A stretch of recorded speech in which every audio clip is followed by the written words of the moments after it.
Thanks for doing this. Mate, absolute pleasure. Appreciate it. Awesome. I was telling Michelle that, I didn't know that she was coaching you before, I saw you coming over. Yeah. And I was telling her, I really like James. I find that he's a guy that's quite different compared to the other athletes. Yep. I don't know if you've been told this once in a while. Yeah, I have some, yeah. In a positive way, because I find that you're somebody that have demonstrated a certain consistency, that you've been growing up and you've been proving a bit of how you can develop as a CrossFit athlete, and also how you're represented in the sport. I think you're a good example. Oh, good. I'm glad. Yeah, a lot of people see CrossFit as something super intimidating and big old guys, and you just seem more of some, I don't know, yeah, I don't know if you know what I mean. I think I know what you mean. Yeah, no, totally. It's I guess over the course of competing since I got introduced to CrossFit in 2011. So my introduction, I was quite lucky to have a coach that was really particular in how I moved. And from there, I loved competition. Didn't know that you could compete. I didn't know what CrossFit was. I just thought it was a place that you went to train. And I was doing it only for football. I was playing football at the time, rugby league. And once I visited the gym, started doing it, fell in love with the sport, fell in love with the community, fell in love with training lots of different modalities. And then I guess since then, every year I've slightly changed the way that I approach training, the way I approach recovery, and also looking at the bigger picture and looking at longevity. So that's what I talk to Michelle quite a lot about, is I don't want to do the sport and then be, buckled by the time I'm 50 years old or 45 years old. I would rather I'd rather think about longevity, and I think there's a balance that you can find between training really hard as a professional athlete and doing CrossFit, which is a very mixed bag of things. We're weightlifting, you're swimming, you're running, you're riding, you're doing all these things in short and long distances at high intensities and low intensities. And if we solely just do that all the time, I don't feel like that's the best recipe for longevity. So that was hence the reason why I started taking a different approach to recovery, really trying to look after my body at the same time, and knowing that I can do that puts my mind more at ease, knowing that I will still be very functional and be able to, work autonomously when I'm 70, 80, 90 years old. And that's what I wanted to implement into my gym, hence the change. So across those years, since 2011 to now, was there what's the history behind that, of how you were coached by? Did you have a coach, and you probably followed different types of programs, or just did you use a program and just go with that, or you always wanted somebody behind? Yeah, and in the beginning, I did it myself. I kind of just worked on strength in a regular gym and worked on cardio just down by the beach, because I lived near the beach, and did a lot of running. So that was basically what I did. From there, leading into 2011, I started CrossFit about 2 weeks before the Open started. So I was introduced basically straight into the Open. I never heard about it. When I went to the gym, and my second week of being at the gym, learning what CrossFit was, and at that time I was basically cleaning the gym and mopping the floors and cleaning the bathrooms and stuff for membership, because I just moved to Sydney. I had no money, but I wanted to be a part of a gym. And from there, they said, the Open, this is the first year they're doing a worldwide Open, and that was 2011. And they're just right. But you got into there kind of that year. Yes. Oh shit! So you were just right in the when it just got born, right? Yep, pretty well. And I was like, "What's that?" And they're just like, this is an online competition where you can compete in these workouts." I'm just like, really? So you're competitive, so yeah. I was like, I'll do that. That sounds great. So it was back then it was $5. You could sign up for $5, and I got hammered. I got smoked. I was 1,280 or something in out of 2,000 or 2,200 males in the country, And I just thought to myself, far out, 1280. There's no way that there's 1200 dudes fitter. And I was like, that blew my mind. And I was like, because at the time I thought I was reasonably fit. I used to do a lot of running, used to do a lot of lifting, and I thought it would compile quite well. So I was like, oh man, I'm going to give this a crack. So then I started just training. I learned a lot from my coach at the time, Mick, who's Australian Regionals Director. Okay. So I learned a lot from him. Had a good foundation of strength and aerobic work, which I loved. I loved mixing that all together naturally. It just wasn't just sticking to the gym or just sticking to aerobic capacity stuff. And playing football, I love to push myself and I love to train. So then at the end of that year, so in I think December, I moved back to Adelaide. And then I was getting prepared for the 2012 Open, which I was really excited for. That year they were taking 60 to the regionals, not 40 or 30. And I think I was 47th place. Nice. So I made it to regionals. Second year of CrossFit. Yeah, well, it was, right at the end of my first year. So it was like I needed to learn the skills. Like I had the strength at that particular time to be good enough to be in that realm, and I probably had the aerobic capacity to be in that realm. I just didn't have the skills to piece it together. So I didn't know how to overhead squat properly, like really well. Like 40 kilos was hard. I didn't know how to butterfly pull up. I only just learned how to kipping pull up. I didn't know how to toast the bar. Strict handstand push-ups were non-existent. So all those skills I learned during that course of that next year and built capacity and strength and all together. And then out of that regionals in 2012, I came 9th. So that was like, okay, I really like this sport. This is really cool. And basically from there, I was just doing my own training. I was just, doing kettlebell swings in my front yard and then running around the block. 'Cause there wasn't a gym in Adelaide. Well, there was, but it was too far to travel to Right. go. It was more like a 30-minute drive. Okay. So I was just like, I can do it myself. So I would go down to the CrossFit gym and do my open workouts there. But then all my other training I mainly did by myself, just at home or down the beach or in like a regular Globo gym. Just like strength stuff, like sets of 100, back squats at 100 kilos, things like that. And at the time, there wasn't like that much online like coaches or knowledge. It was kind of everybody was figuring it out. Like I think there was Outlaw, Invictus. Yeah, that was the big one back then. Outlaw, yeah, I remember that. Far out. That smashed my back, like. Yep. Stuff like that. Yeah, so we used to, I just play around. Sometimes I'd see a workout somewhere and you maybe hit that in the gym. A lot of the times I'd just make it up myself. And then I wanted to really do well in 2013. I trained harder and harder to try and do better at regionals, and I was like, oh, well, if I improve by that much, maybe I can improve by that much again and, go to the games. And so I kept trained more than I did the year before. I just opened my gym in March 2013. And so I was training in there when the Open started. Basically, the first week of the Open in 2013 was the weekend that I opened my gym. So each week I was doing the Open, training a lot, getting prepared for regionals. Made regionals again in 2013, and then went to the regionals and came 11th. And I was like, what the hell? I was like, I'm so much better than what I was last year. Why have I gone from 9th to 11th? And then that's when I decided that I needed to get someone to program for me. And so then I contacted Rob at Raw Strength and Conditioning. Right. And he was doing programming, and the volume that I was then exposed to was so much more than I'd previously been doing. Oh, it was more. A lot more. Oh, really? Sometimes I also often hear the other way around, like people play too much and they're not doing enough. Yeah, I think these days that's probably the case. But back then I was, just doing, maybe 90 minutes a day of training, and then that was kind of me. And maybe I'd jump in on the class workout for 10, 15 minutes, maybe at the very end of the day.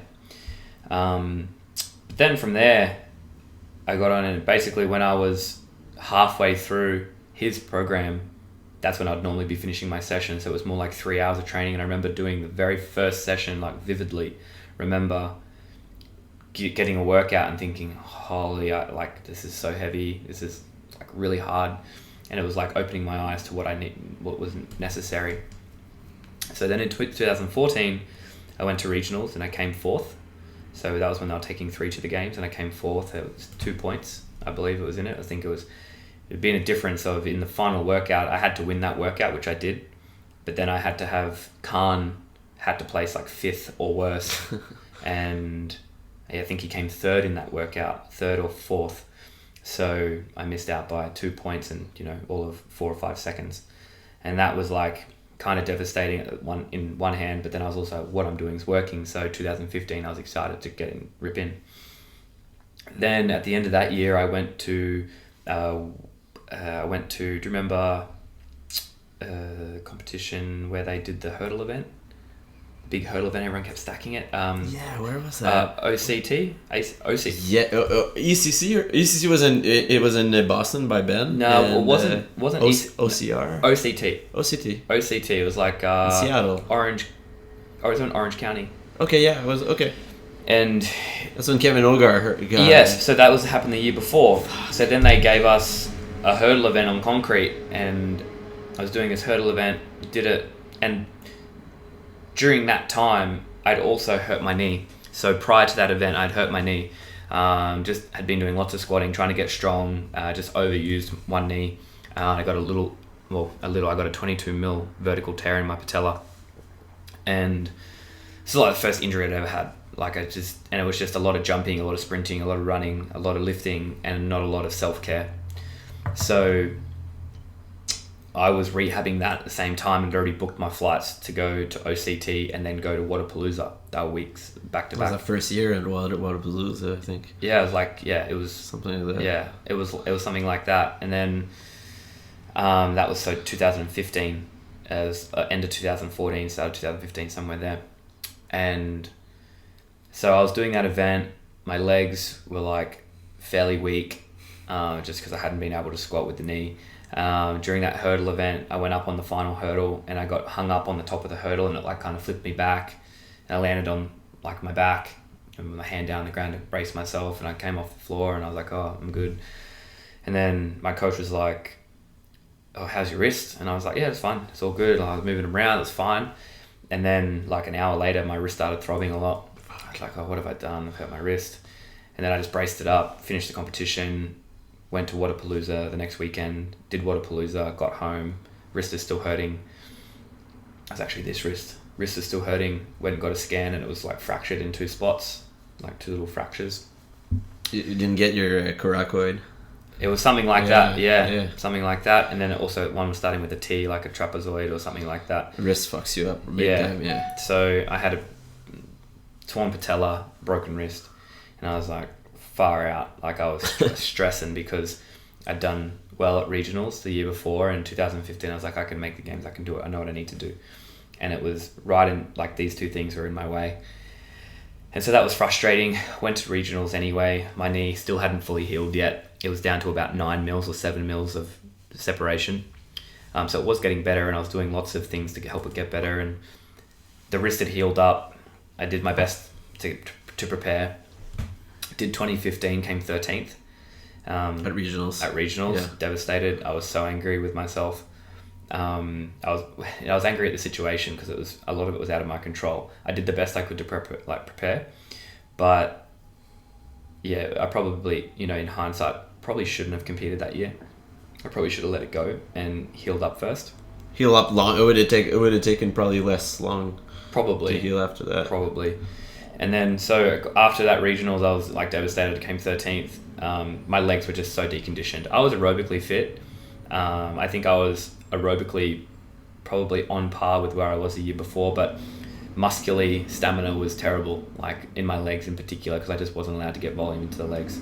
Like I couldn't like rebound squat or anything. I had to do static holds and things like that, and I could ride the bike as much as I liked, but that wasn't going to prepare me for 50 overhead squats at 60 kilos. I felt trash after that, and the thrusters, and so that was a bit devastating. Then I had a bit of a break after that, and I'm just like, I'm going to get prepared for 2016. Got ready for 2016, came into it, ended up second in 2016, made it to the games, was stoked. I remember that year. It was very there was a lot of emotions going around through every regional kind of had their little thing, but there was like some athletes. Yeah, Brent made it for the first time. You did? Yeah, I did, and there was a couple other people, a lot of rookies got through that year. So it was kind of a year where it was like you good guys got a good push, huh? Got a punch the ticket. Yeah, so it was fantastic. Like I think Preparation just went really well. I was really focused. I got a lot of work in, a lot of hard work, and yeah, it really paid off. And then each year since then, like 17 and 18, won the region, and was very happy with my preparations leading into both of those years. So I guess during the course of that time, from 11 till now, the way that I've trained has changed. The way that I look at recovery has changed. The way that I want to look at, making sure my body stays healthy long term. Like if I knew that my body would break down because of what I'm doing now, in say 10 or 15 years, I wouldn't do it. Like I wouldn't compete. I wouldn't train as hard as what I am if that was the case. Right. But I feel like I feel a lot fitter, a lot fresher. My recovery is faster now than it is when I was 21, just because of the way that I feel like I approach my recovery and approach my training. And I guess it's just maturity, looking at the bigger picture, knowing when it's a good idea to, just push through, because you do need to do that. Like if you want to go to the games, you got to push through some shit. Like you got to push through sore body. You got to push through squatting, back to back to back. Sometimes you have to do that. You've got to do that stuff, but then also knowing how much working in do I need to do to combat my working out. And if you don't get it right, and you're burning yourself from, maybe a career standpoint, you're burning yourself from a relationship standpoint, and you're burning yourself from a competing standpoint, your bucket gets overflowed and you won't be able to bounce back from that, and you'll burn yourself out, and you might end up with glandular or chronic fatigue or adrenal fatigue. And I think at some points in time I've been fairly close to getting there, but never enough to tip me over the edge. I've always sort of taken a step back right before that's come to it. Yeah. But now I kind of understand where my balance is, and like I can push myself really hard now, and I can do a lot of training, get a lot of volume in, but I also know ways that make me calm down and help me find parasympathetic as much as possible whenever I'm not sympathetically training.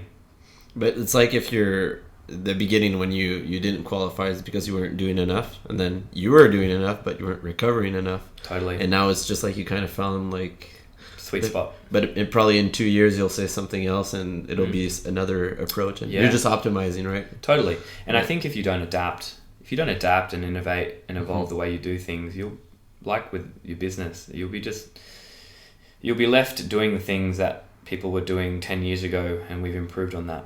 So I feel like it's constant improvement and constant evolution, and who knows what I'll be doing in the next 5 years. Like I'll keep training and competing as long as it makes me happy.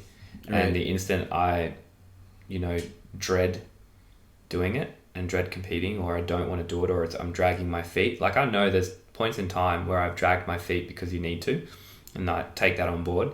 But when it just doesn't, basically when I quit football, and football was my life at that particular time, I'd been doing it for 8 or 9 years, and my goal was to make it to a professional level. And I woke up one day and I was like, I don't want to do it anymore. I just knew I didn't want to do it. So I think when I get to that point, there'll be something that'll change, and I'll understand that, okay, I'm not meant to do it anymore. But at the moment, I love training. I really do love it wholeheartedly, enjoy it. I love the recovery just as much as the training. I love jumping in my float tank. I love jumping in the sauna. I love making sure that I'm eating well and fueling my body well. I like breathing. I enjoy thoroughly stretching. So yeah, I heard you talk about you connecting with Brian McKenzie for some breathing and stuff. Yeah. So I teed up. I connected with Brian in 2016. Oh, really? Right before the games. Like it was literally 2 weeks before the games. I met Brian for the first time. I'd only heard of him in passing.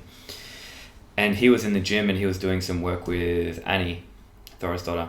And where I was training, which was down in Costa Mesa leading into the games, I asked, who's that? And then it's like, it's Brian McKenzie. And it's just like, it's power speed endurance. And I said, g'day. And he was just chatting to me about how I'm getting ready for the games. And I said, yeah, really good. And he's like, do you like ice bath and sauna? And I was like, I love them. Then I started talking about the float tank, and then he's like, come to my house. So I went to his house. We did some contrast therapy. We did some saunaing, some hot and colds along with my girlfriend Kayla. And yeah, we got connected after that. And then he basically, I added in protocols that he was giving me to my training and added them as either a way to improve like CO2 tolerance during sessions, or ways to improve my breath, my nasal breathing capacity outside of those sessions, and then also during aerobic sessions learn how to control my parasympathetic and keep myself as calm and as relaxed as possible during long aerobic sessions to help improve my aerobic threshold. Yeah, because he started using that mantra just because he really loved the fact that he had this high intensity in CrossFit, but he wanted to find that without doing the actual work of like a Metcon or like hitting yourself into a wall, and breathing has helped him. It's helped me immensely. Like we did a program, lasted 6 weeks, and my aerobic and anaerobic thresholds probably went up by somewhere between 12 and 15 beats a minute, like in terms of heart rate. So I could what I was holding, let's just say I was holding, my aerobic threshold was around 130 beats a minute within 6 weeks. When I do programs, I do them very particular, like I'll get everything done that's on the paper. So when he wrote it down, I was doing 4 sessions a week of different breathing styles of training on top of my other program. And yeah, it went up to like 145 for my aerobic, something like that. And then also my lactate threshold, my anaerobic threshold went up by like 10 to 12, something like that. Holy crap. So it was a big, massive. It was a big improvement. And I think like VO2 went from 59 up to like 65, something like that, or 64, around those areas. And that was about an 8 to 10 week block for that one, because that's when I could get the test done at the university. But I was very particular in it, and I was doing a lot more longer aerobic work during those weeks. So like 2 to 3 sessions a week, I'd be on the air bike for like 90 minutes. So I've never done that before. So that type of stuff really helped. Holy crap. And at the same time, it's like, I don't know if you've ever done like the thing with the... left and right nostril? Yeah, I tried that about a couple months ago. I have my left nose that's a little bit crooked. Yep. So everything's just always blocked. But every time I use that in the morning, it's kind of thing that if you do it often, it really works. But when I did it often every morning, I would totally 100% breathe better in workouts. It's just crazy. Yeah, it does help.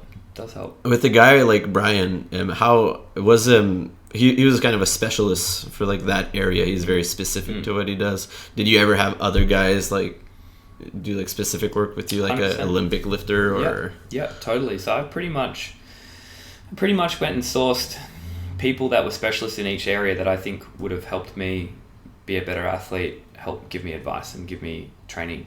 So we had a local guy to Adelaide. He was Commonwealth Games Olympic lifter, so Max Del Santo.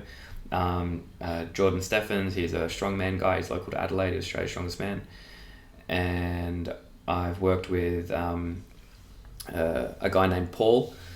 He's helped me with sprinting. Okay. He's epic with what he does. Like, he's very particular. He's very technique focused.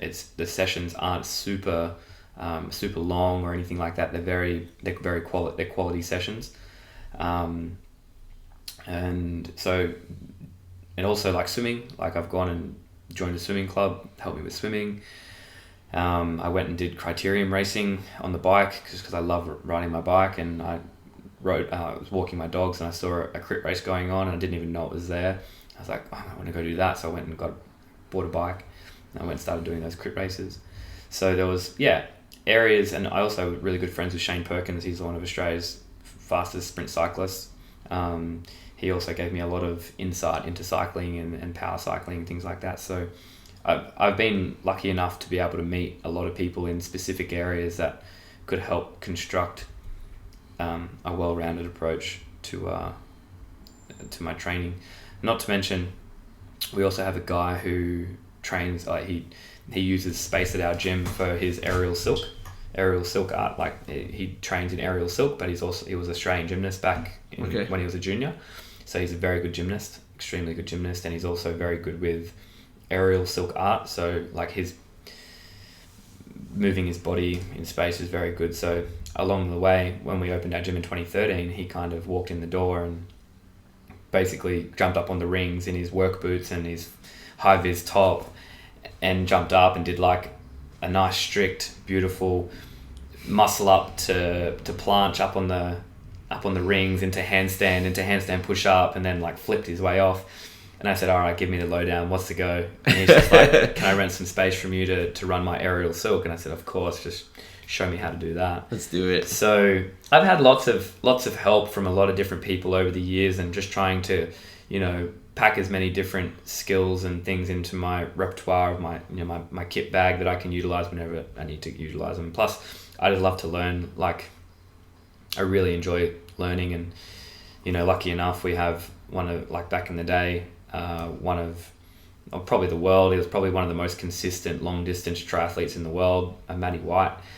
He's been helping me along the way over the last few years with triathlon and other bits and pieces, just piecing things together, piecing my running and my riding and my swimming together in transitions, and just shedding light. I love to learn. So, and not only that, but also nutrition. Like Kayla, my girlfriend, she opened my eyes to a whole new realm of increasing performance through nutrition.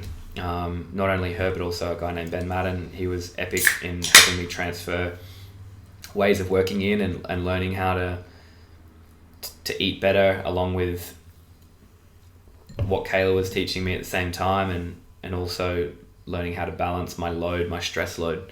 So I had opened the gym, needed to work at the gym, wanted to try and give Kayla and my relationship as much as I could at the same time, but then also try and train for the games. So it was about managing stress, and that was one thing that I had to learn and get good at, and he helped me do that a lot. To just use your time more wisely and actually give some time to some priorities that are there in your life. Totally.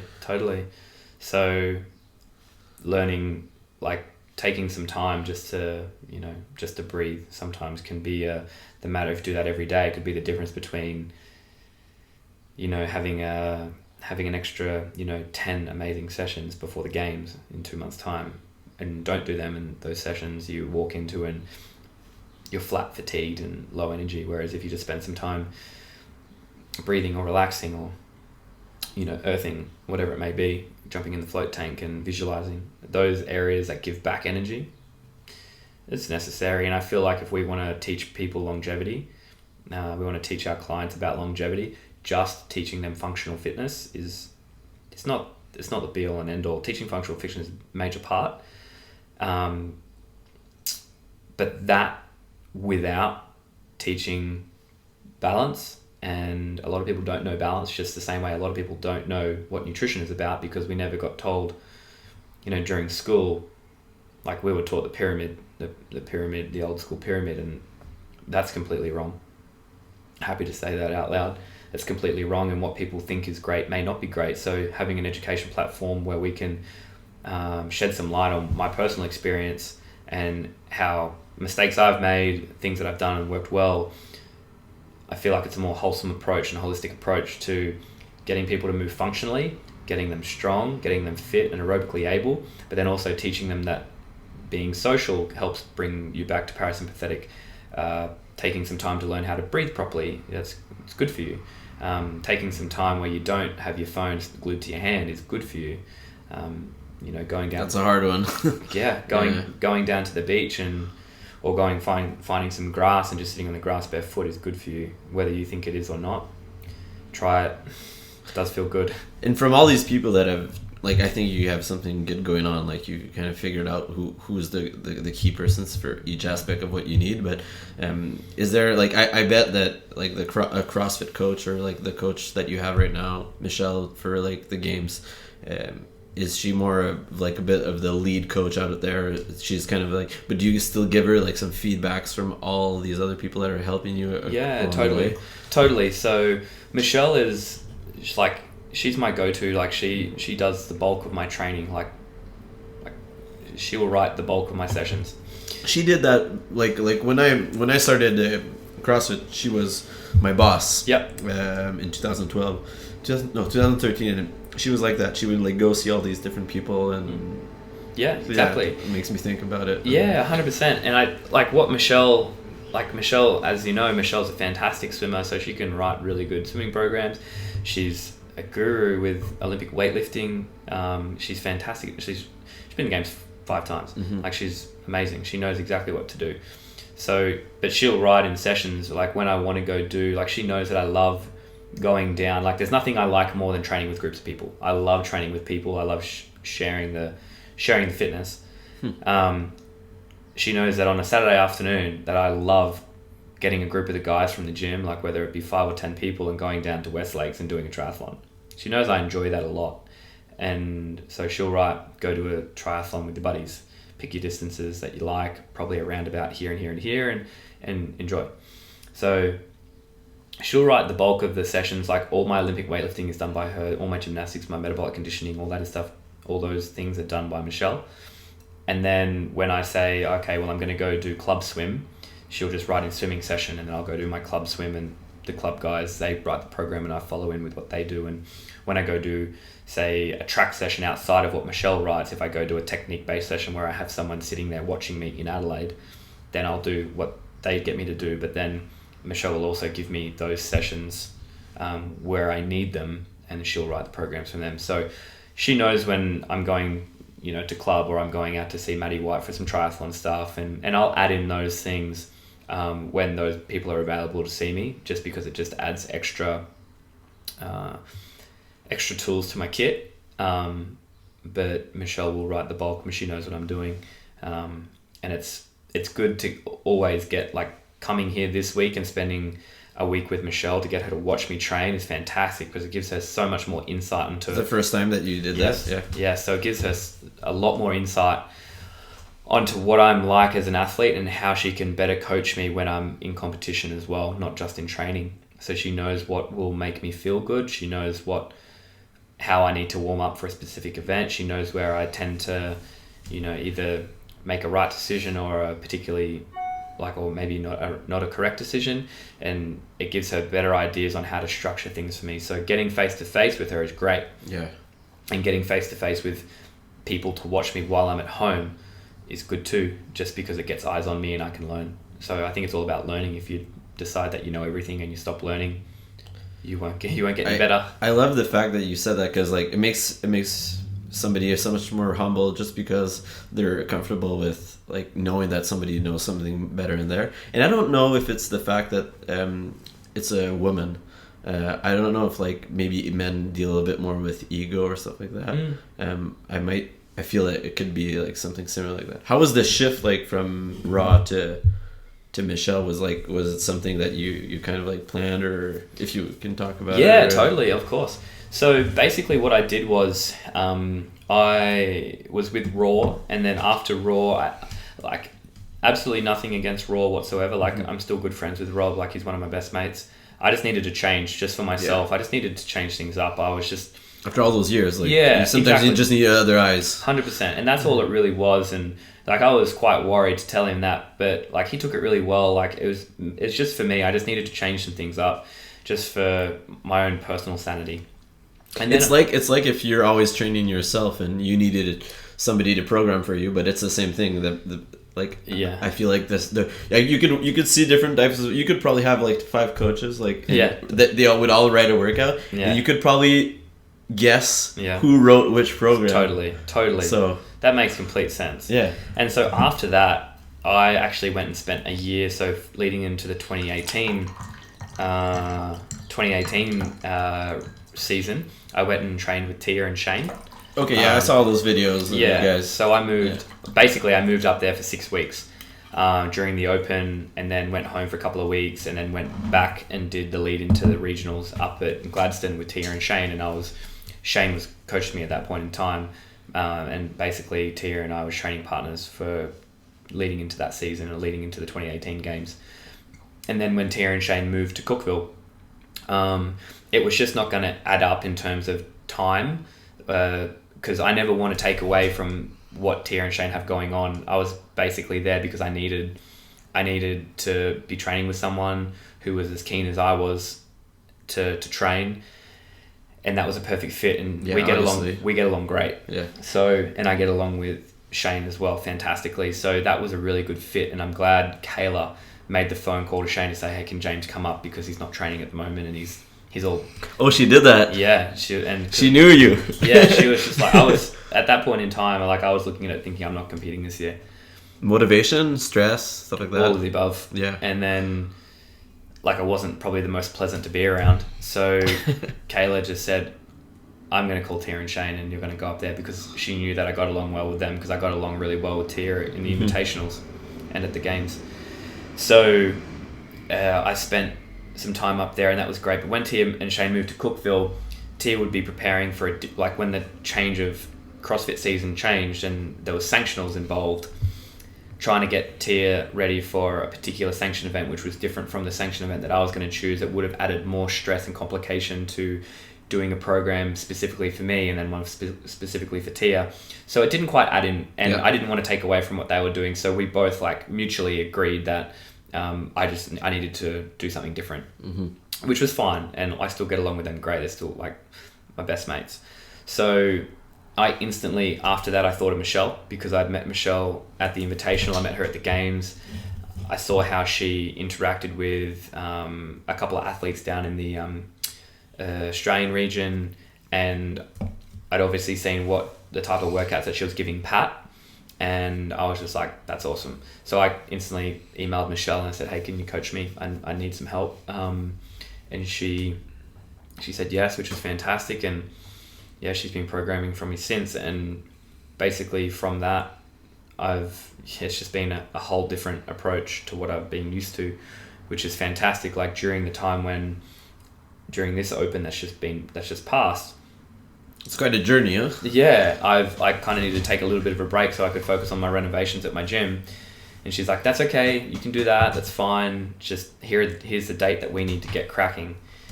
She's like, do what you can during this period. If it's just work, it's just work. If you can get in some training, get in some training. But at this point in time, we need to get you going for the games so you're ready. And I liked that a lot. And then she's very open. She's like, come up to Montreal, you can stay with me. And how do you like it up to now? I love it. Yeah? I love it. It's really good. It's a little bit chilly, but yeah, it is. It's okay. Like we just went up to Saguenay, and yesterday was beautiful weather. It was beautiful out there. It was like maybe 18, 19 degrees. Just no beaches though. No beaches, but yeah, that's okay. Yeah, we got in some really good training. And would you prefer here or the States? Here. Really? Totally. Like the lifestyle, or just like the people, how they are? It's weird because when I travel, every time I travel, I always feel that I just get more along with either Australians or Europeans or Canadians. Sure. It's just kind of like a blend that's different. Yeah, there are places in America that I do enjoy training. I think it really depends on the place. Well, it depends on the people that I'm with. Mm-hmm. It really is people dependent. If I've got a great environment of people around me, I'll train anywhere. Yeah. As long as the people that I'm around are, positive people and they're good vibes only. Yeah, good vibes only. And if they're keen to train and they want to have a crack and they want to do fun stuff, and if they like coffee, then sure, I'm in. But coming here has been really good. Like I got to train with Sam and I got to train with Laura, so that was really fun. Different people that you never trained with? 100%. I've never trained with those guys before, and they're fantastic and super nice, and they're keen to train and keen to have a good time. And at the moment, like back in the day, I was just happy to grind away in the gym by myself solo. But now, I wouldn't want to do that. Like now, I much prefer sharing fitness and doing it with other people and having a good time doing it. I'm much fitter for it, that's for sure. Back home, do you train alone all the time, or like you obviously you have your group, but will it be solely sessions where you'll be by yourself? Sometimes. Yeah. Sometimes. That could happen. Right? Yeah, that's part and parcel. But I'm happy to do that too. Like those are okay. But as long as I can, each day try and get something in with other people, that does help me a lot. Like maybe every day I might do a session that's coinciding with my cousin Simone, or another guy in the gym, or a few other guys in the gym. They're doing sessions at the same time, but we might be doing different stuff, but we're still bouncing off each other anyway, and we're just chatting and having a good time, and everyone's training, so it's cool. But when you've been doing it for so long, like that's what you need, just to not think about it too much. 100%. Yeah. Like it's getting it's just still trying to refine areas that I need to work on, and doing it in an environment that keeps me happy. Like if I do it and I have to drag my feet into the gym because it's not a fun thing to do anymore, that's probably when I don't want to do it anymore. Like I want to make it as fun as possible. And at the moment I'm having a lot of fun. Like 2018 training and 2019 training have been so far the best, most fun. It's progressively making it more fun and interesting for me. Just kind of the way that I felt about training back when I first, started Raw. It was like it was fun and it was new and it was interesting and it was keeping me mentally stimulated. So now I have to try and keep myself mentally stimulated, which is why I wanted to do the Ironman. Freaking Ironman, huh? And let's dive in a little bit more into your gym. Like I'm super curious of, like you're as much as an athlete as you're an entrepreneur, as I can see. Like you've opened your gym quite early in your beginning of CrossFit. You knew that's what you wanted. Yep. So you probably transitioned, and then what's the new concept? I'm very curious about that. Yeah. So in the beginning, I opened the gym 2013, and it was basically right up the WOD, take the people through the WOD, and teach them functional fitness, teach them CrossFit, and from there, as I evolved as an athlete and as a person to start doing different things that made me feel better as an athlete, it didn't progress at the same rate. Like we tried to make things, the same, like things that I was interested in, I would try and implement into the gym. I'm a big smoothie fan, so I wanted to get a smoothie bar in the gym. I'm a big float fan, so we had 3 float tanks at one point. And then you still have them? We have one. Always we'll have one. Okay. It was just getting too busy. It's too flat out. And then when we moved gyms, we didn't have the room for 3 tanks. Oh, so you moved? We had that in this past year? No, this is 2017. Okay. So I wanted to... Basically, the way that I see it is everything that I do and anyone does as an elite athlete, it will help everybody. It just doesn't help the elite athlete. It'll help people from the everyday office worker to the everyday Absolutely. weekend warrior. I just feel like the degree that they use it is different. So I believe there's probably a stigma saying that, only elite athletes can go get, massage. Only elite athletes can go get regular treatment. Only elite athletes can go use a cryo. Only elite athletes can go use a float tank or, a sports psychologist or whatever it is that helps elite athletes be better. People in the everyday public can utilize these things. It's just to the degree that they use them.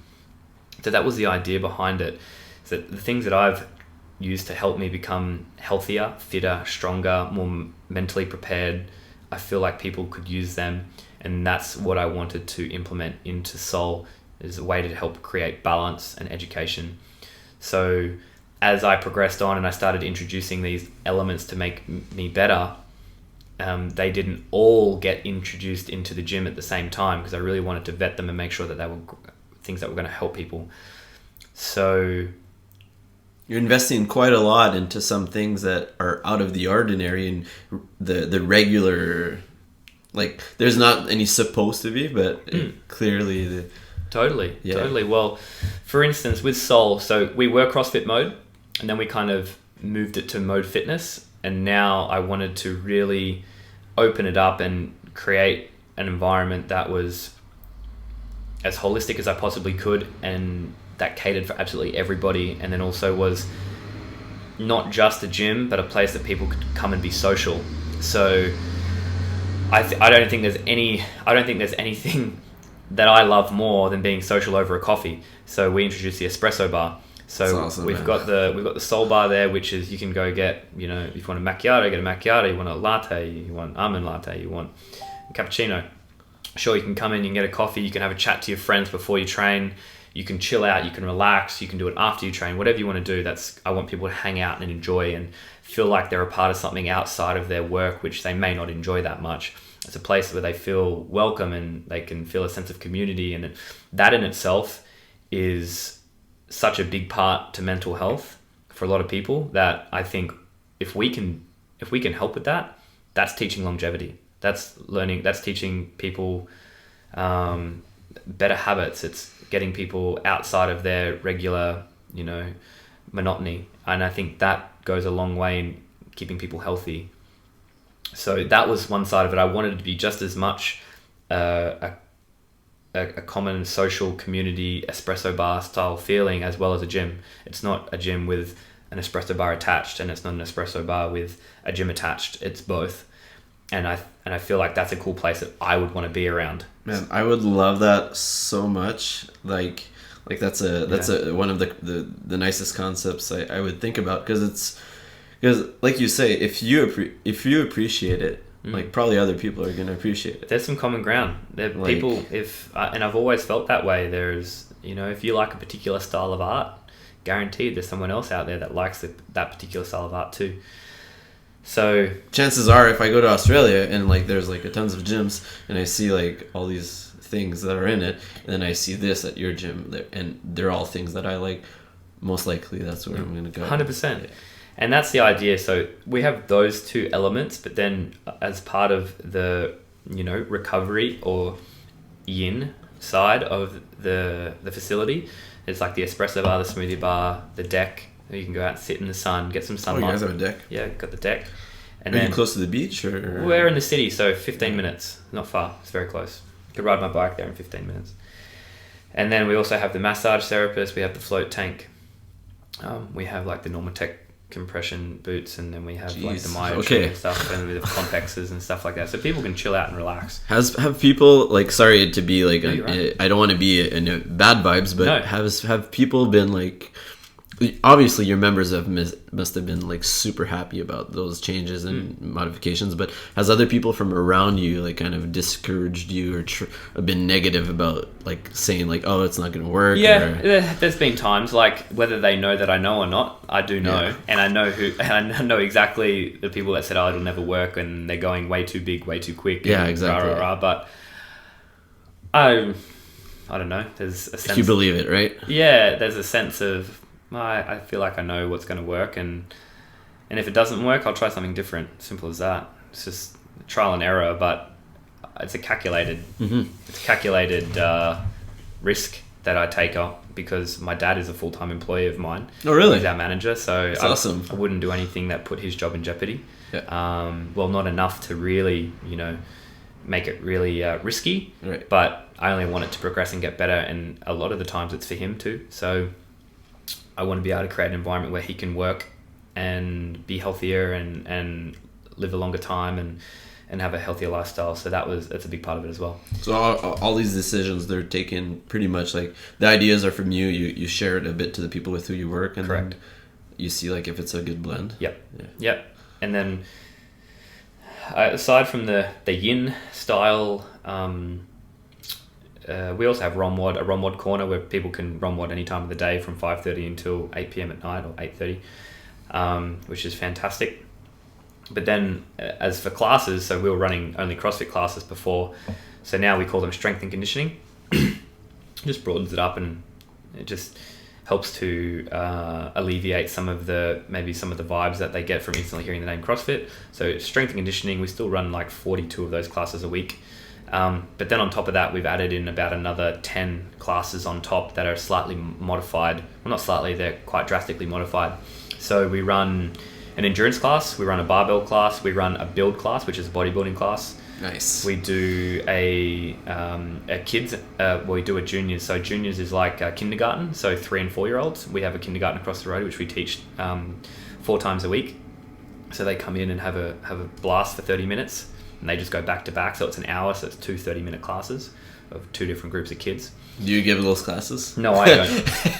I don't. We have be exhausting. We have some amazing coaches that can do a much better job at those types of classes than I can. So I'm happy to concede and say that they're better at those than I am. I watch them go on though. I do, like, I'm usually training while those classes are on, so I get to see them playing, which is great because it's all about games at that point in time. A lot of happiness in the air. Yes. Yeah. A lot of laughing, a lot of games, a lot of, we're doing fitness, but they don't know it.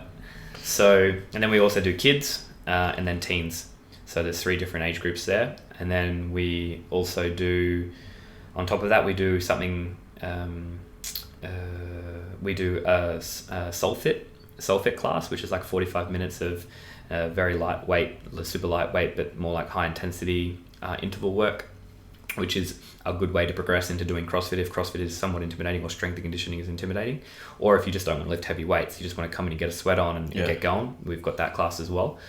Then we also have, just because in recent times I've been quite attracted to triathlon, and a lot of people in the gym, sometimes they just want to get out and go for a run or go for a ride or go for a swim. We do swims on Thursdays, which is it's not really a super coached class. It's like we set a program and people just gather as a group at the gym and head down to the pool, which is a 200-meter walk from the gym, go for a swim. Then we also do... You could have an espresso on the way there. 100%, yeah, and that's what it's about. It's about making it a fun thing to do. It's like, I'm going to go meet up with a group of people that I love to hang out with, have a coffee and do some training. It's great. And then we also do ride club and run club as well. So ride is 6 a.m. on Sunday mornings. We go for a ride for like 55 minutes. 6 a.m. Yep. I think getting up at the same time every day is, for me, it's quite crucial. Get up at the same time, go to bed at around the same time, and it helps me get into a better flow. Plus, it helps me feel less fatigued. So get up at the same time every day, regardless of whether it's a weekend or not. So we do ride, then we go straight into run. So run club, and then we go for a run for about 45-50 minutes. And each of those sessions is just different in terms of like whether they're intervals or long aerobic pieces, and they're coach classes. So ride, run, and then that flows into 8 a.m. soul stretch. So we also run a soul stretch, which is just pure yin passive stretching. We do that class 5 times a week at the moment, probably up it because it's such a popular class, and it's just guided stretching, and they're very passive. There's no crazy holds or like super difficult poses. It's all just like, hip openers, chest openers, back openers, things that just lengthen out the muscles and get people just, nice and relaxed and get them into parasympathetic. But on Sunday mornings, we call that coffee and stretch. So I make everyone a coffee after run, then we sit down, and the people that want the coffee, we can sit down and we can stretch to some nice relaxing music. People want to chat, they can chat a little bit. Normally they don't chat, everyone just sits and relaxes and falls asleep in each pose for 45 to 60 minutes depending on what we're doing. And then that'll flow into weightlifting, then that'll flow into endurance on a Sunday. So our Sundays are super fun, like they're really popular. And we basically, we do 5 classes back to back to back to back. And some people like to join in for a few of those classes. Some people come for one. Some people stay for the whole time if they want to stay for the whole time. But for me, it's about balancing, it's not just all about the high intensity work all the time. It's about getting them to come in, experience new things, learn new things, be okay with doing a long aerobic session as well as doing a high intensity class, as well as sitting down and doing nothing and stretching for 40 minutes. That's the idea, and that's what I like to do. I think that's what's helped me find balance and made me feel more energetic, more bouncy out of bed. And I feel like I can try and portray that. I feel like other people will cling to that too. And, we'll keep progressing and keep evolving. Like there's more classes that I'd like to do. Oh, we also do soul spin too. So that's like a spin class inside on the bike ergs and the assault bikes. The bike ergs. And the assault bikes. Oh yeah. All the air bikes. So we do that as well. It's crazy because like just the fact that everything that you kind of do at the gym is like things that you really enjoy. So it makes me think of, you're not trying to find what the people need, you're doing it, and you're just representing that through whatever you can offer to the people. 100%. I think it broadens it. It also gives people an option. It gives them more, it gives them an outlet if they don't feel like coming in and hitting a strength and conditioning class, like a regular strength and conditioning class, and they feel like coming in and jumping on the bike and doing the spin class. Sweet. And whatever makes you happy. And if they look forward to that and that gets them going, then that's what I want to offer. And I like it myself. Like I enjoy doing all those different types of classes, and I do them in my training myself. Like I'll take the time to sit down and stretch and breathe, and I'll take the time to go out and do long aerobic pieces, and I'll take the time to go swimming and riding and running and just real walk the talk, right? Yeah, 100%. And that's what I wanted to offer. And just the fact that your father's there, I mean, that means you must have a lot of trust in the people that you brought in on your team, right? 100%. So our team is so good at the moment. Like in the past, it kind of changed. Yeah. So in the past, like it's been like, it goes up and down, up and down, up and down, and then you refine and you get better at refining it. And now we have 12 coaches, and some of them may do full time. Or not all full time. Some part time, some like casual, some like full time. So they take a mix of classes. So we have like some people just take the kids classes. Some people take a mix of the soul stretch and maybe the soul fit, and then some people take a mix of strength and conditioning, barbell, endurance. Some people take only those ones. It just depends. But we have a team of about 12 coaches, and they are fantastic. They all are so good at what they do.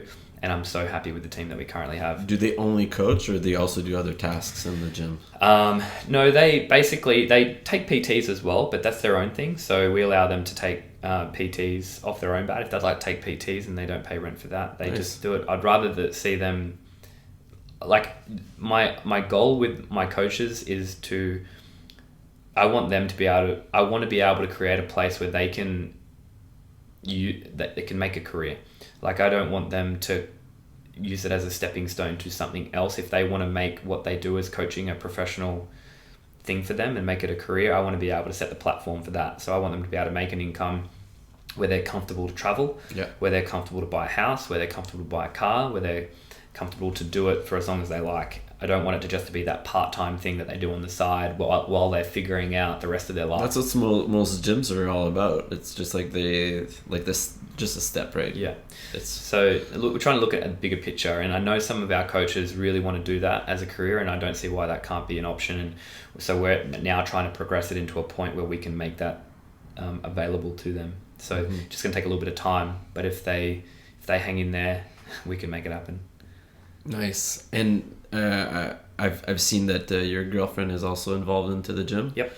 And you guys have this nutrition program. Yeah. That looks awesome. I mean, I don't know really what it's about, but I feel that nutrition is a little bit like training. Like it evolves across time, and it's like CrossFit. You can't always do the same thing. How did that work out? Yeah, there's no cookie cutter approach to that at all. So you count macros? Do you? It's a bit of everything. It's not just about counting macros. Basically, this is Kayla's business. Okay. I am just an ear for soundboard. I'm a soundboard for her, but this is... You follow it as well. Yeah, she helps me. Yeah. So basically with the method's something that Kayla created. She had tried and tested it back in the day in like 2014 with some clients, and she really loved it. And she was the one who introduced me to looking at the gym that you were. Okay. Yeah. And basically what it is, if we were to look at it for what it really is, it's an online coaching platform, and this online coaching platform helps to educate people not just on nutrition, counting macros, looking at micros, looking at nutrient-dense food, looking at better food options, looking at ways to make people feel better, but also to allow people to have someone to talk to about, why they feel a particular way about food, why they emotionally eat, why they don't feel good in the morning. And if we look at how we are brought up through school, there's nowhere that you can really go to get good nutrition advice or education other than going and doing a tertiary degree. So if you want to know more about nutrition, you kind of got to go study nutrition. But if you want somewhere to go to learn like what a macro is, like what a macronutrient is, you have to go, like some people don't even know what to look up. It's just like they don't know. So this is just as much as a coaching platform as it is education platform as it is a performance enhancing program. This helps people really get the most out of their food to make them be better athletes, to be better at their careers, to be better at being a mom or a dad, or it's very holistic in the way that she does it, and she wants it to emulate what she feels is the best way to go about it, like anybody else. Like everyone has, their own idea on what is good nutrition and what is bad nutrition, and everybody thinks they eat good, right? Correct. Yeah. Exactly. And I think if you're closed-minded about it, you just see your way as being the best. Whereas Kayla and my opinions, we're open to learning new things. Like, we don't know it all, but we know that we can help people progress and step forward to being better. So with nutrition, there is, particular clients that may just want to feel better, or they come to Kayla's program because they want to lose weight, or they come to Kayla's program because they want to be prepared for an Olympic lifting competition and be at a particular weight for that. Or they want to, kind of like me, they want to just have peak performance in training and feel good and be able to bounce back and recover fast. Or they're on the road a lot and they don't want to blow out when they're on the road, so they need someone to talk to help them through sticky situations where you get caught up and you just don't know what to do. Or like me, when I set myself up with a coach like Michelle, I could put together WODs and strength and stuff like that, but I don't want to think about it, because someone looking from the outside in is probably going to have less emotional attachment to how it should be done, and will give me probably a better program. It will give me a better program, that's why I'm doing it. It's the same type of thing with nutrition. It's setting you up to plan for success, and putting a plan in place helps you to succeed. And I think everyone that does their nutrition from a particular angle, whether you're doing it with this company or this company or this company, at the end of the day, they're all working towards trying to make that client feel better, lead them towards their goals, and give them more than just macros. But it's it's very broad in what she does. It's very cool. They do count macros, they do look at micros, they do all that type of stuff for them. If they want a nutrition plan, they can take a nutrition plan if they want. But it's really up to the client to decide. It's helping them make the decisions, and it's being a soundboard for the client to talk to and to reflect on how they're approaching certain things. And sometimes it's just an education thing. Some people love just saying, tell me what to eat, when to eat it, and they'll get great results, and that's what they like. Some people want to have a glass of wine and go out for dinner and let go a little bit in that respect, and then get back on track on Monday. Sure, whatever's going to work for you best. It's kind of like the same approach as like Michelle has with like your training. She knows that you'll like something, so their approach of that business is focused on whatever people like and how that could make them work best, right? 100%. That's exactly right, and I think that's why it's been so successful. What do you do now?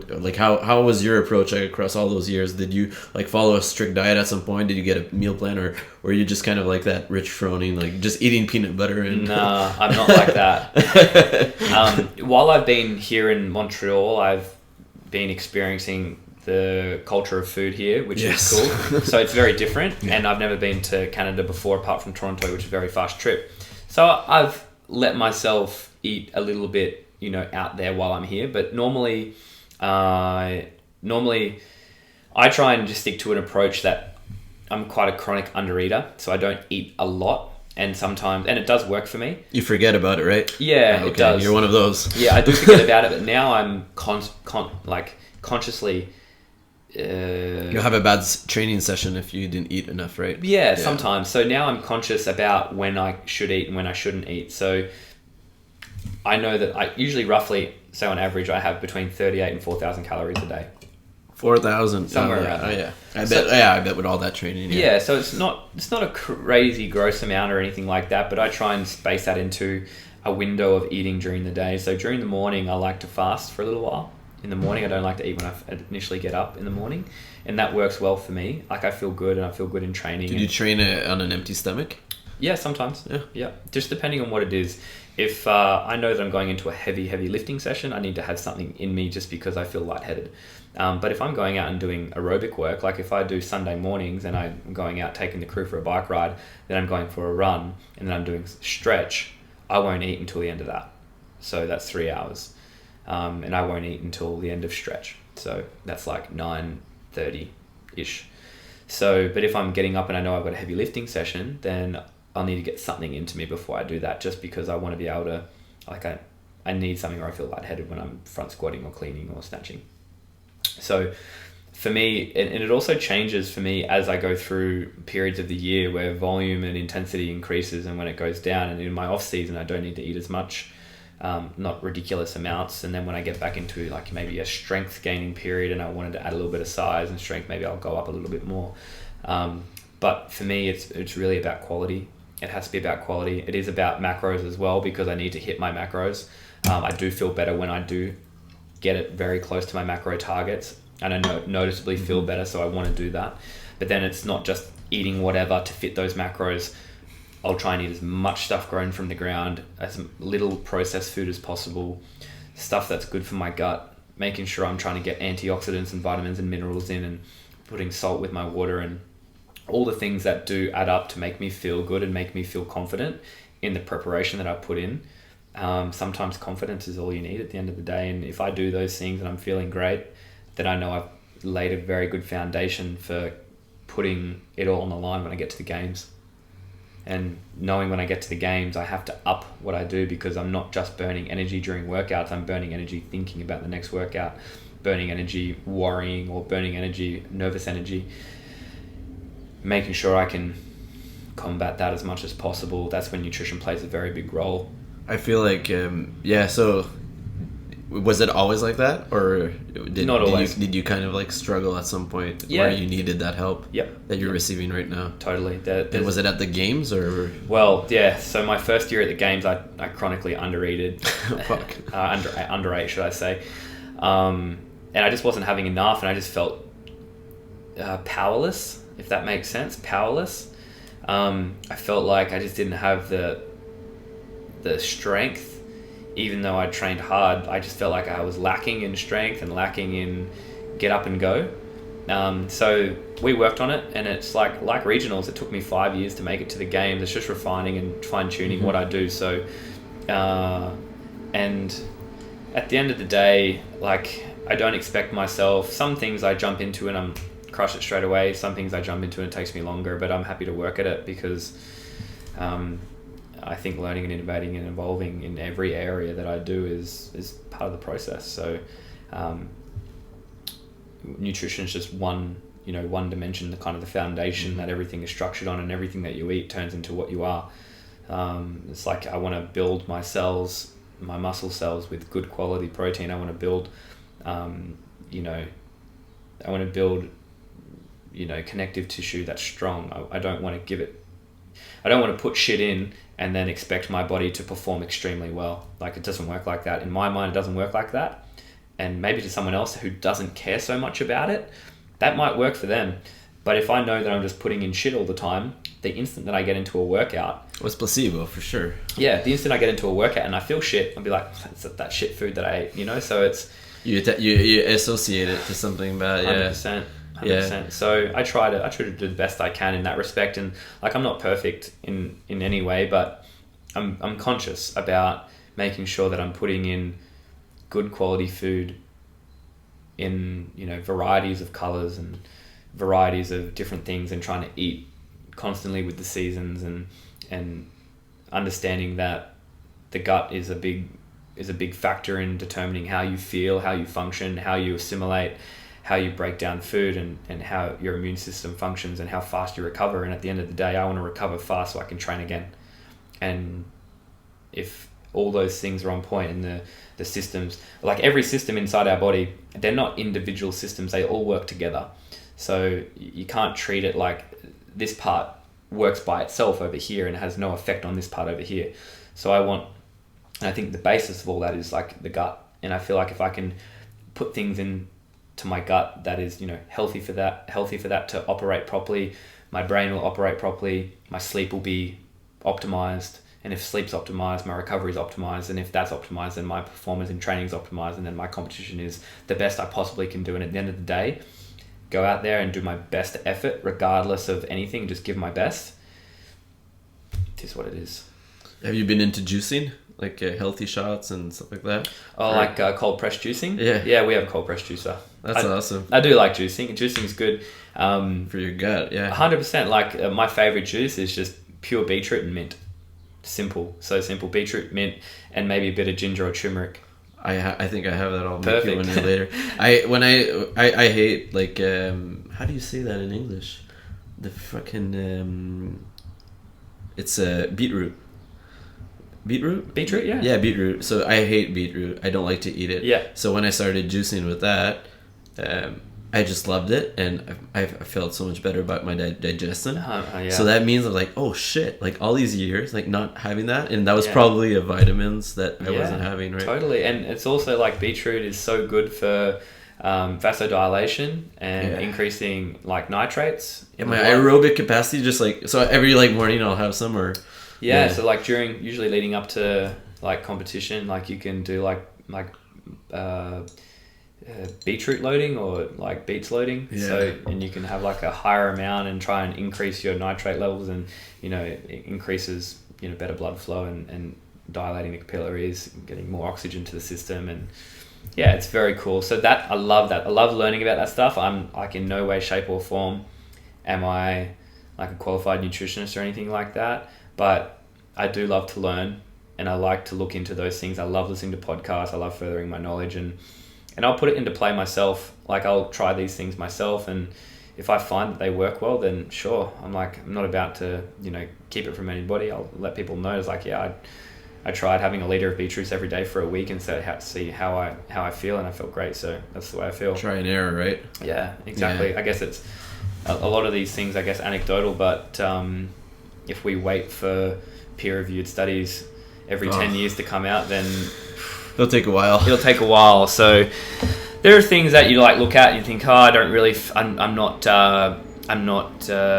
drawn to doing that, or I'm not, that particular thing doesn't resonate with me, so I won't try it. But trying like things that are grown from the ground, and you can't go wrong, right? Adaptogenic herbs and things of that nature. Sure. Yeah. And you can't go wrong if it's food, right? Like if it's clean food. Yeah. It's not like if you're eating something that's super transforming. It's correct. Like, it's something from the ground, from a tree, from wherever. Mushrooms and herbs and things like that. I think we can look at those, and they're quite, especially if they're like parasympathetic or nurturing herbs, things that help the adrenals and things that help to recreate balance inside the body when we're putting it through so much stress with so much training and volume, and even environmental stress and work stress and social stress. All those things, they're amounting to a particular, they're filling the bucket, whereas we need something to scoop the water out of that bucket, and things that we put into our body can help us get there, and things that we do consciously can help us restore some of that balance. And it doesn't have to be a really hard thing for people to do. Like the last thing you want to do is create more stress by trying to do these things that are supposed to de-stress you. So journaling, yoga in the morning, meditation, take that healthy shot, take the water, all that, like, that's already 6 things, and it's exactly. I think you just gotta, for me, it's not a stress to think about anymore. And look, I would never say to anyone, if that's going to cause them more stress by trying to add in a whole bunch of these things, like start small. Try and optimize sleep. Like if anything, like look at sunlight. Just get a little bit of sunlight every day and try and expose your skin to the sun, because in the end, like, it's good for you, whether you think it gives you cancer or not. Getting some sunlight is good for you. Getting like sleeping in optimal temperature is good for you. Just putting a blackout curtain on your window so you don't get light at the wrong time, it's good for you. So, or even just learning how to breathe through the nose relaxed is good for you. So just when you sleep out of the city, and when you're like in a cottage somewhere, you just like have such a different kind of sleep. Like those little noises aren't there anymore. It's just really restful. So it's just getting people away from their devices as much as possible. I know people work on their devices, and so do I. But it's also being conscious and not being blind to the fact that sometimes staring at your phone for 10 hours a day, it's not healthy. Like, I don't think we don't need peer-reviewed studies to show us that it's not healthy. We kind of understand that. So I think there's things that we can bypass, but that's just my opinion. And at the end of the day, whether you think it's good or not, then it's up to you, but I feel good. So I guess it's what makes you happy. And if you're happy and you're feeling good, and you can honestly tell me that you're waking up out of bed without obviously like crushing yourself in training the day before and saying that you feel good, great. Yeah, that's good for you. That's awesome, man. Let's close it up with my 4 final questions. Yeah, cool. I every time I say I'm supposed to send them, but I don't. But let's see if you want to think about them, you could sure. You could go for it. So who's number 1? Who's your favorite female athlete of all times, and why? Favorite female athlete of all time. Back in the day, I used to have like this big crush on Lane Beachley. Who is that? She's a Australian surfer. So, like back in the day when I was like a kid, like I used to look at Mark Occhilupo and Lane Beachley. Lane Beachley, and I was just like, oh yeah, I know that. Just as a kid, like I was like 10 years old. So yeah, maybe Lane Beachley. She's 46 years old now. Yeah, she was a lot older. Yeah, she's like. She's a bit older than me, but yeah. She looks pretty tan. Yeah. So back in the day, she was like a wicked surfer. Yeah. She probably still shreds now, but for sure. Nice. And why? Just because she was like badass. Yeah, she was just a wicked surfer, and like back then, I was just all about just the surfing culture. I still love surfing today. I don't get to do as much as what I'd like to, but when I was I'm not sure if you guys do it here, but when you got your textbook, like your books for school, we used to like wrap them in certain things, and I would put like photos of her and Mark Occhilupo all over them. So I'd probably have to say her. But if I actually took a lot of time to think, there's probably some other people that I look up to a lot in terms of like female athletes. I love Tia.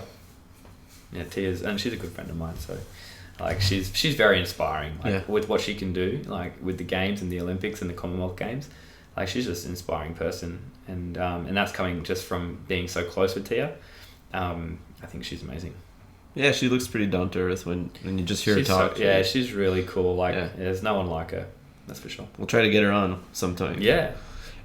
What would be question 2? What would be the meal you would eat if that would be the only meal you could eat for the rest of your life? So every time of the day, that's all you eat. Crepes. Nice. Crepes with real crepes, like the French ones, or the pancake, like American pancake. No, the real crepes, thin crepes with raspberries. Butter? No, maple. Just maple. Nice. Yeah, that's my favorite food. That's what I used to have every birthday when I was growing up. That's what I used to ask for, was crepes. Yeah. Well, we call them pancakes, but they're more of a crepe. Yeah, they're a little thinner. They're thinner, yeah. But if I was doing it for my favorite food, that would be what I do. But if I was doing it for like, literally that's what I had to eat, then I'd choose something else. But I don't know what that would be. It'd have to be something that's quite wholesome and a variety of certain nutrients. But it'd if I was just like for taste, I love crepes. Some when I was in university, my nutrition teacher, he would say that the pizza would be like the go-to food when you kind of want to get everything, like veggies, carbs, cheese for protein. Yeah, totally. Well, something like that. If I was looking to eat something for the rest, something like that. It'll be a nice healthy homemade pizza or something like that. Homemade. Yeah. In Montreal, we have nice pizza though. You do. Or even like a homemade burger. Yes. Something like that. Yeah, for sure. Third question. So, what would be a James theme song? What would be your you get into the gym and that's the song that just pops out? Well, something that I've really been loving recently, and it's kind of come back. I used to listen to it a while ago, but it was it's "Zombie" by the Cranberries. Oh, I love that song. Yeah, that'd be the one. Yeah, that'd be my song. If you'd ask my cousin what my song is, she'd probably say "Rhythm of the Night." You remember "Rhythm of the Night"? Rhythm of the Night. But it's not even the song that I like listening to. She thinks it is, but it's not. It's and then she starts singing "Rhythm is the Dancer," but that's not it either. But the Cranberries is a little bit more soft. It's a little bit more of a I think it's a good travel in car song. Like you could hear to Cranberries for hours and you'll just like be on the same flow. Yeah, that'd be the one. Yeah. Awesome. And last question. This one's a hard one. So if you would have to choose a country that you need to move to outside of Australia, which one would that be? That's funny because Michelle asked me that question yesterday. Because I asked her that. Oh, She said I wouldn't go to the US. she did say that. She said Italy. Yeah, she said Italy. Yeah. And then we were talking about, she goes, maybe even Norway or somewhere there. But for me, what I said to Michelle was I haven't been enough places yet to find somewhere that I would want to, precisely go back to. But out of my current experience, Cape Town, South Africa. Really? Loved it. And there was like a good blend of like whatever you like also, like good coffee? Great coffee. Really? Huh. Cheap food. Good waves. Lots to do. Great people. Yeah. I need to go there. But then, on the other hand, if I had to move somewhere tomorrow and go stay there for an extended period of time, Bali. And I love it. I was in Thailand and it was like, geez, I just wanted to go to Bali right after. Yeah. Bali is my girlfriend Kayla and I's go-to place. Like, we love Bali. Oh, you go there often? Very regularly. The Wanderlust CrossFit there. Yeah, we go to Wanderlust, see Dave, and hang out and train and drink Dave's coffee. an Insta babe. Yeah, he is. He's very cute. And his Speedo just doing dumbbell snatches all the time. Yeah. So, like, we love Bali, but maybe not the places that are like a lot of the tourists will tend to go to. Like, they do go to Canggu, but we love Canggu, but we also love Ubud. It's close to Australia too. 4 hours. So, wow. I think at some point, Kara and I will try and get over there for an extended period of time. It's just, just with the dogs, it just makes it difficult because we have two little dogs. So can you bring them there? We could, but it's probably not somewhere we would like to take them just yet. Just with in terms of keeping them healthy and things like that. I don't think we could expose them to that. So, but maybe eventually we'll try and get across there and stay for as long as we can. Not sure how like visas and stuff work there, but I'd love to go hang out there for 12. Seems easy. Asia's pretty corrupted too, so yeah. Well, 12 to 24 months I think would be a great time to spend there. But then again, it's so close for us. We probably don't even really need to do that. We can just go back and forward. We can spend 2 weeks there, come home for a month, go for another week. It's just when we have the ability to do that, we'll probably do that because it's great surf, great coffee, great food, great people. And I think if you can look past what a lot of the tourists have done to particular areas of Bali, it's a fantastic place. Like, it's just really, really cool. Plus there's also there's a like a Bali Dogs Foundation as well, so you can actually help with taking care of the Bali dogs that are really so that's something that I'd like to be more involved in. There's not many places that have that in the world. Like, I know there's one place in Costa Rica, and there's another in Thailand where I was in Koh Tao. Yeah. And if not, there's like it's pretty rare. Yeah, and I think it's a really good thing. And for me, seeing like animals that don't get like the love and the care that they kind of deserve, then it kind of like it draws on you. So it makes me want to do something. So that'd probably be something that I would like to get across to do more of. So probably Bali if I had to choose, but very close with the places that I've visited so far. Probably be Cape Town behind that. Nice. Cape Town's great too. Well, thanks for doing this, James. My pleasure. Anytime. Cheers. Cheers.